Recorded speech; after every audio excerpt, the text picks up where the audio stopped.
खत्म होगा सोनम वांगचुक का अनशन, पत्नी ने रखी बड़ी शर्त। संसद में गूंजेगा शिक्षा का मुद्दा। जंतर मंतर पर नीट परीक्षा और शिक्षा से जुड़े अन्य मुद्दों को लेकर अनशन कर रहे सोनम वांगचुक फिलहाल सफदरजंग अस्पताल में भर्ती हैं। इस बीच उनकी पत्नी गीतांजलि आंगमो ने एक बड़ा बयान दिया है। उन्होंने कहा कि सोनम वांगचुक अपना अनशन समाप्त कर सकते हैं, लेकिन इसके लिए राजनीतिक दलों को एक महत्वपूर्ण भरोसा देना होगा। दिल्ली हाईकोर्ट में सुनवाई के बाद सफदरजंग अस्पताल में सोनम वांगचुक से मुलाकात कर जंतर मंतर लौटीं गीतांजलि आंगमो ने कहा कि यदि विभिन्न राजनीतिक दलों के नेता सोनम वांगचुक से मिलकर ये भरोसा देते हैं कि संसद के मानसून सत्र में शिक्षा में जवाबदेही का मुद्दा उठाया जाएगा, तो सोनम वांगचुक कल अपना अनशन समाप्त कर देंगे।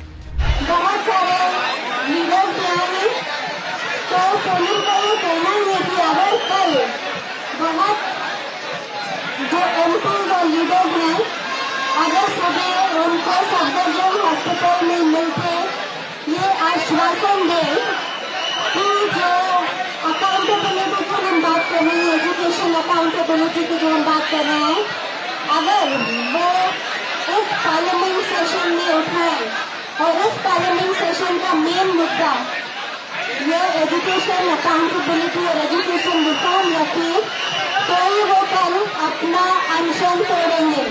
गीतांजलि आंगमो ने यह भी कहा कि उन्होंने सोनम वांगचुक को किसी निजी अस्पताल में स्थानांतरित कराने के लिए हाई कोर्ट में पूरी कोशिश की, लेकिन उन्हें इसमें सफलता नहीं मिली। जंतर मंतर पर मौजूद प्रदर्शनकारियों को संबोधित करते हुए गीतांजलि आंगमो ने सोनम वांगचुक का संदेश भी पढ़कर सुनाया। उन्होंने कहा कि सोनम वांगचुक ने सभी समर्थकों से अपील की है कि अगले दिन प्रस्तावित मार्च पूरी तरह शांतिपूर्ण तरीके से निकाला जाए और इस आंदोलन का किसी भी तरह से गलत इस्तेमाल न होने दिया जाए। इस अपील के जरिए उन्होंने आंदोलन को शांतिपूर्ण बनाए रखने पर जोर दिया।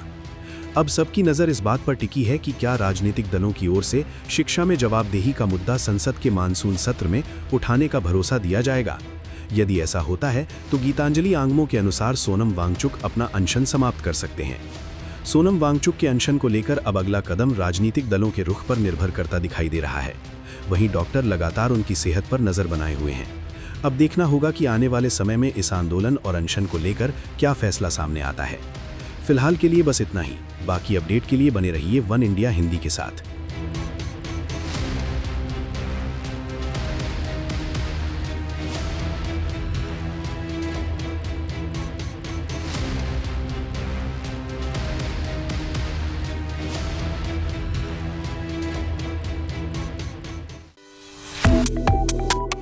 Subscribe to One India and never miss an update.